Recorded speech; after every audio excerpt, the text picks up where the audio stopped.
મિત્રો જય દાદા દ્વારકાધીશ, જય મા ભવાની. કેમ છો બધા? મજામાં? મિત્રો આજે આપણે જુદા જુદા વિષયોમાં ચર્ચા આપણે કરીએ છીએ, પરંતુ મિત્રો આજે આપણે વાત કરી છે દેહ શુદ્ધિ, મન શુદ્ધિ અને આત્માની શુદ્ધિ. મિત્રો દેહ શુદ્ધિ એટલે શું? સૌ પ્રથમ આપણે મિત્રો વિચારીએ ને તો આપણે કોઈ પણ કાર્ય જ્યારે કરીએ છીએ ને, ધાર્મિક કાર્ય કરીએ કે સવારે માતાજીની કોઈ પૂજા કરીએ, ભગવાનની પૂજા કરીએ, વિવિધ સંપ્રદાયો કોઈ પણ ધર્મ આપણે પાળતા હોય તો પેલા આપણે દેહ શુદ્ધિ કરવી ખૂબ આવશ્યક છે. મિત્રો દેહ શુદ્ધિ શા માટે?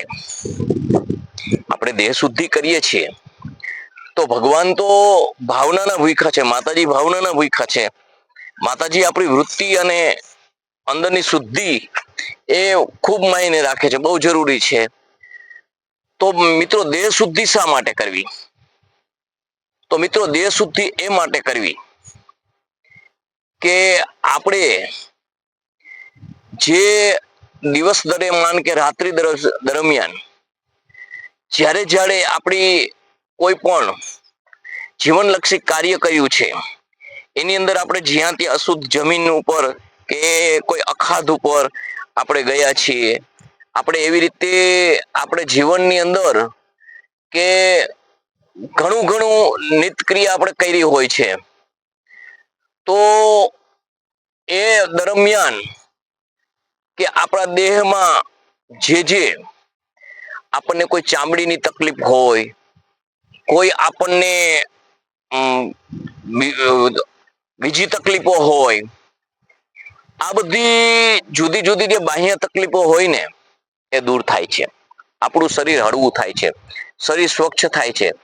શરીર આપણને આપણું શરીર આપણા નાહીએ એટલે થોડુંક ફોરું લાગે છે, એવું આપણને ઘણું ઘણું અનુભૂતિ થાય છે, આપણે જાણીએ છીએ. એટલે દેહ શુદ્ધિ કરીએ એટલે આપણે જ્યાં ભગવાન પ્રત્યે કે ગમે ત્યાં આપણે ચિત્ત એકાગ્ર કરીએ ને, એમાં આપણું મન સારી રીતે લાગી શકે.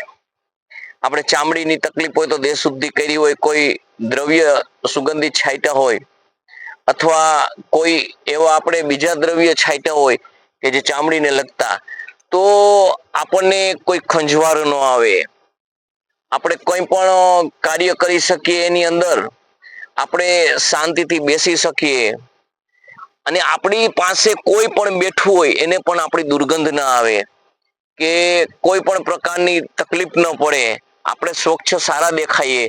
આપણે માનવ નું જે ભગવાને જે શરીર આપ્યું છે, એ ભગવાને શરીર આપ્યું એની આપણે જે આપણે કહીએ ને કે શરીરની આપણે કિંમત કરી એવું ગણાય.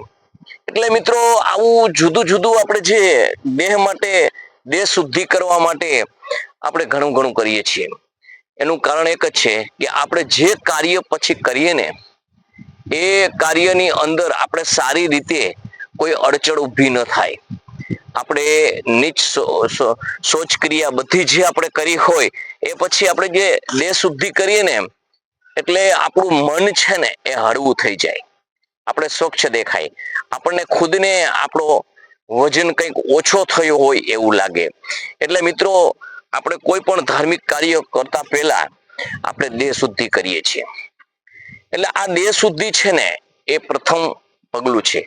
એવી રીતે મન શુદ્ધિ, મિત્રો દેહ શુદ્ધિ કરી છે આપણે જીવનની અંદર, એ પણ એક આપણે આપણા શરીર ભગવાને જે આપ્યું છે એનું પૂજન કર્યું. આપણે જે શરીર આપણને ભગવાને આપ્યું એની કિંમત કરી, જે ભગવાને આપણને અમૂલ્ય અવયવો આપી, જેની હું સ્વાધ્યાયની અંદર જાતો ત્યારે, યુવા કેન્દ્ર લેતો ત્યારે એક પુષ્પની અંદર પૂજ્ય દાદાજીએ વૈજ્ઞાનિક દ્રષ્ટિએ બતાવ્યું હતું કે એની ગણતરી કરીને કે માણસ નામનું યંત્ર બનાવવું હોય ને, એવું રોબોટ બનાવવું હોય ને, તો 7 થી 8 કરોડ રૂપિયાનો ખર્ચો થતો. તેથી આજે હું યુવાન 18-20 વર્ષનો હતો ત્યારે એવી વાત આવેલી. એમ તો મિત્રો વિચાર કરો કે ભગવાને કેવું મોટું એક હાલતી ચાલતી આપણને ફેક્ટરી આપી દીધી છે, તો એ આપણે માણસ ડગલે પગલે આપણે મરીએ છીએ. એનું કારણ શું છે કે આપણામાં સમજણ નથી. એમ આપણે આપણા જીવનની અંદર આપણું શું મૂલ્ય છે સમજી શકતા નથી. એટલે મિત્રો માનવ દેહ છે ને એક ભગવાનની દેન છે, એટલે એનું પૂજન એટલે દેહ શુદ્ધિ. બીજા નંબરની એની શુદ્ધિકરણ એટલે મન શુદ્ધિ. મનની શુદ્ધિ ક્યારે થાય મિત્રો?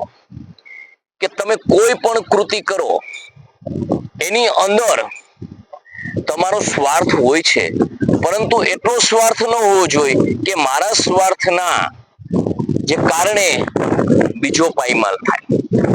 મારા કર્મથી જે હું કરું છું એનાથી બીજાને ગેરફાયદો થાય. હું જે કર્મ કરું છું મારા માટે એના લીધે સમાજને ગેરફાયદો થાય, સર્વ જ્ઞાતિને ગેરફાયદો થાય. આટલો બધો હું સ્વાર્થી ન હોવો જોઈએ. મારું મન છે ને એ ભગવત કાર્યમાં હોવું જોઈએ.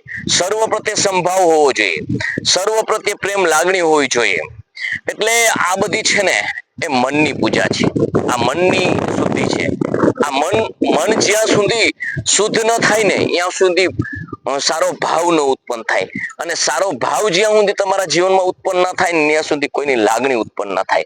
અને લાગણી અને ભાવ બે ઉત્પન્ન થાય ને ત્યારે તમને સર્વ પ્રત્યે પ્રેમ દ્રષ્ટિ ઊભી થાય. એટલે મિત્રો, જીવનની અંદર જે આપણે ગણીએ ને કે મન શુદ્ધિ, એટલે આ બધી મન શુદ્ધિમાં આવે. હવે મન શુદ્ધિમાં તમારું શું શું આવે? તો કે મન શુદ્ધિમાં તમારી જે કાર્ય કરવાની જે પ્રણાલિકા છે એ આવે. તમે જે કાર્ય કરો છો એ કાર્ય તમારું એવું હોવું જોઈએ કે જે કાર્યથી કોઈ પણ માણસને તકલીફ ન પડવી જોઈએ. તમારું વ્યવહાર ચાલે, બીજાનો વ્યવહાર ચાલે, અને આ જે વસ્તુ જે સૃષ્ટિ બનાવી છે એ બધાના માટે છે. હવે આવું જ્યારે તમારું મન હોય ને ત્યારે એ તમારી મન શુદ્ધિ છે. કોઈ પ્રત્યે દ્વેષ ભાવના, કોઈ પ્રત્યે ઈર્ષા, કોઈ પ્રત્યે અદેખાય, આ જે ગુણો તમારા જીવનની અંદર લુપ્ત થાય ને, તમારા જીવનમાંથી નીકળી જાય ને, ત્યારે તમારું મન તંદુરસ્ત થયું કહેવાય. તમારી મનની ક્ષમતા જેમ જેમ તમે આવું જે કચરા રૂપી વિચાર છે એ તમારા જીવનમાંથી નીકળતા જાય ને ત્યારે સમજવું કે મારા મનની શુદ્ધિ થઈ છે, મનનું સ્નાન થયું છે, મન એકદમ સ્વચ્છ છે. કોઈ પણ જાતનું મને પ્રલોભન આવે, કોઈ પણ જાતની મને લાલચ આવે, કોઈ પણ જાતનું મને મારા કર્મ સિવાયનું આવે અને એવું ઠુકરાવી શકું ને ત્યારે સમજવું કે મારા મનની શુદ્ધિ થઈ છે. જ્યાં સુધી તમારા જીવનની અંદર આ વિચાર ન આવે ત્યાં સુધી મન મેલું છે એવું સમજવું. મિત્રો, મન શુદ્ધિ કરવા માટે આપણે શું શું કરવું જોઈએ? તો કે મન શુદ્ધિ કરવા માટે મિત્રો આપણે સારા વેદ પુરાણ ઉપનિષદ નું પઠન કરવું જોઈએ. પઠન કરી અને એને આપણા જીવનમાં વાગોળવા જોઈએ. આપણે વાગોળીને એટલે એ પાકું થાય.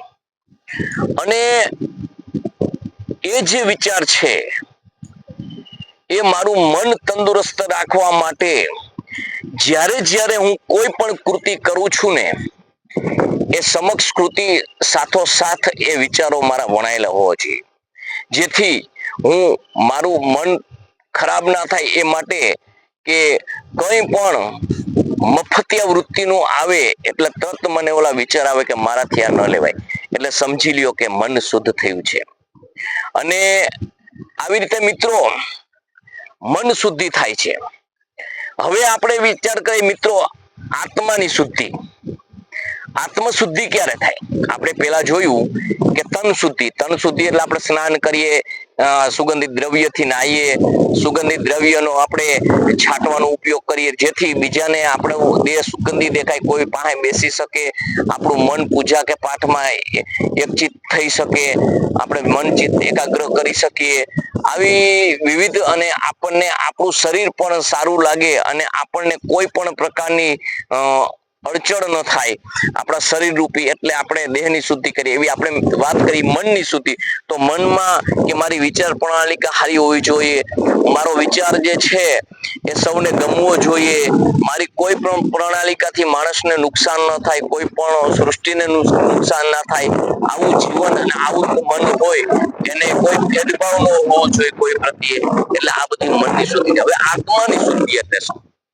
તો મિત્રો, આત્માની શુદ્ધિ એટલે શું કે જે તમે શાસ્ત્ર જ્ઞાન લીધું, તો આપણે માણસ તરીકે જન્મ છીએ, તો પેલા સૌ પ્રથમ આપણે માણસ તરીકે જીવવાનું છે.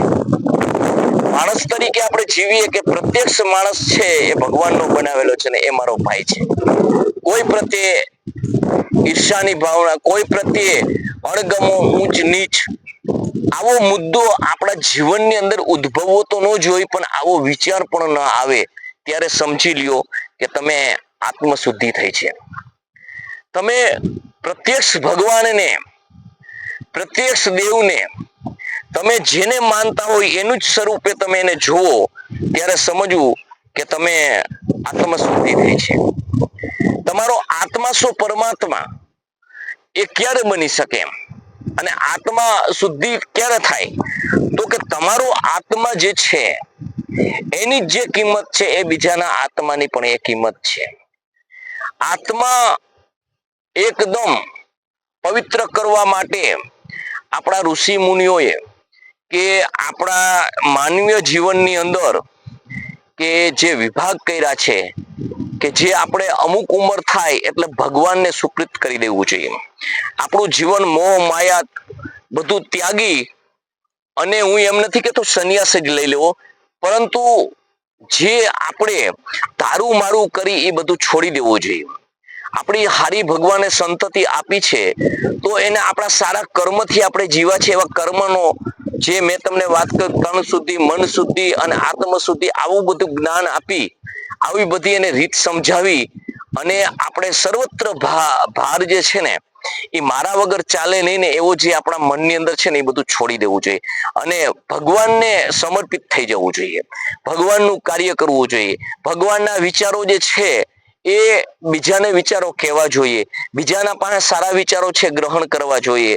કોઈ પણ પ્રત્યક્ષ હું આ સમાજનો છું, આ જ્ઞાતિનો છું, આ કુળમાંથી આવું છું, હા, એનું ગર્વ તમને એવી રીતે હોવું જોઈએ કે એના લક્ષણ તરીકે, કે મારે કોઈ પણ કૃતિ ખરાબ કરું ને ત્યારે મને એમ થવું જોઈએ કે મારે આવું ન કરાય, હું આ સમાજનો છું.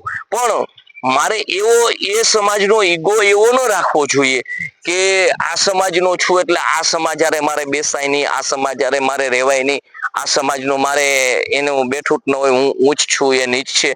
આ જે પ્રક્રિયા છે ને એ ભેદભાવ છે. પરંતુ પ્રત્યક્ષ ભગવાને બનાવેલો માણસ મારો ભાઈ છે, સાથે બેન સત્સંગ કરવો જોઈએ, સાથે બેન ભગવાન કાર્ય કરવું જોઈએ, સૌ સાથે રહી અને સર્વત્ર જીવન થોડું જમી અને જાજુ ભગવાનનું કાર્ય થાય. ભગવાન પ્રત્યે માણસ કઈ રીતે માણસ ભગવાન તરફ જાય, ઋષિ મુનિઓના રાહ ઉપર કઈ રીતે ચાલે, માણસ પોતાના જીવનનું મૂલ્ય કઈ રીતે સમજે, ભગવાને જે બનાવેલું માનવીય જીવન છે એની કિંમત ભગવાન પાસે કઈ રીતે અદા કરી શકે, આ બધું છે ને આત્મજ્ઞાનમાં આવે, આ બધું છે ને આત્મશુદ્ધિમાં આવે. આ જે આત્માની આવી રીતે જયારે શુદ્ધિ થઈ જાય કે મારું જન્મો છું તો મારું મૃત્યુ નક્કી છે, તો મારે જવાનું છે તો ફાઇનલ છે, તો જેને મોકલો છે એ મને પાછો બોલાવી શકે છે. એટલે મારે આનો કઈ મોહ ન રખાય, મારી સંતતિનો મોહ ન રખાય, મારી સંપત્તિનો મોહ ન રખાય, મારી સાધન સંપન્નનો મોહ ન રખાય, મારા કુળનો મોહ ન રખાય, કોઈનો મોહ ન રખાય. મોહ રખાય તો ભગવાન ઈશ્વરનો મોહ રખાય, કે મારે ભગવાન તારી પાસે આવવાનું છે, તે માણસ તરીકે મને અહીંયા મોકલો છે, મેં માણસ તરીકે મારું જવાબદારી મેં નિભાવી છે, અને હવે ભગવાન મારા માટે મેં કર્યું છે, હવે હું આ જે કાર્ય કરું છું એ ભગવાન મારા દેહના આત્મ શુદ્ધિ માટે કરું છું, અને ભગવાન તે જે કર્યું છે એ પ્રમાણિત પ્રણાલિકાથી હું કરવા માંગુ છું અને કરી રહ્યો છું. છતાં મારી ભૂલ થાય તો મને ક્ષમા કરી દેજે, હું તારો બાળક છું. આવી રીતે જ્યારે માણસના જીવનની અંદર આવા વિચારો જ્યારે વણાઈ જાય ને, આવા વિચારો કોઈ પણ પ્રત્યેના ભેદભાવ નહીં, કોઈ પણ પ્રત્યે દેહ નહીં, કોઈ પણ ઘમંડ નહીં, આ જે વસ્તુ છે ને એ આત્માની શુદ્ધિ છે મિત્રો. હવે આત્માની શુદ્ધિ જ્યારે માણસને થઈ જાય, મનની શુદ્ધિ જ્યારે માણસને થઈ જાય અને તનની શુદ્ધિ જ્યારે માણસને થઈ જાય ને ત્યારે જીવન સફળ થઈ જાય. એટલે મિત્રો, આ વિડીયો તમને કેવો લાગ્યો એ મને તમારા મંતવ્યો દ્વારા જણાવજો. અને જે મારા જીવનની અંદર કંઈ ઉપયોગી છે, મારા જીવનની અંદર કંઈ બદલ આવી છે અને મને જે ફાયદો થયો છે એ જે વસ્તુનો, વિચારનો, વાણીનો, વર્તનનો, એ હું તમારા પ્રત્યેક સમક્ષ મૂકવાનો પ્રયત્ન કરી રહ્યો છું. મિત્રો, તો આપ સૌનો પ્રેમ છે, આપ સૌની લાગણી છે, એના કારણે હું આ વિડીયો બનાવું છું. અને મારા જ માનવીય જીવન જે મને મળ્યું છે અને જે માનવીય જીવનમાં જે મને મળ્યું છે, જે ભગવાન તરફથી કે આપણા ઋષિ મુનિના ગ્રંથો તરફથી, એ હું તમારી પાસે મારી જે ભાષાની અંદર રજૂ કરું છું. તો કઈ ભૂલ હોય તો માફ કરજો. મારા વિડીયોને લાઈક કરજો, શેર કરજો, સબસ્ક્રાઈબ કરજો. અને મારું નામ જાડેજા વનરાજસિંહ છે. મારું દેવભૂમિ દ્વારકા જિલ્લાના કલ્યાણપુર તાલુકાનું ખાખરડા ગામ છે. મારા મોબાઈલ નંબર છે 9732324123. એટલે મિત્રો, મારા આ ઉપર તમે કોમેન્ટ કરજો અને તમને કેવો વિડીયો લાગ્યો જણાવજો. જય માતાજી, જય દાદા દ્વારકાધીશ, જય માં ભવાની.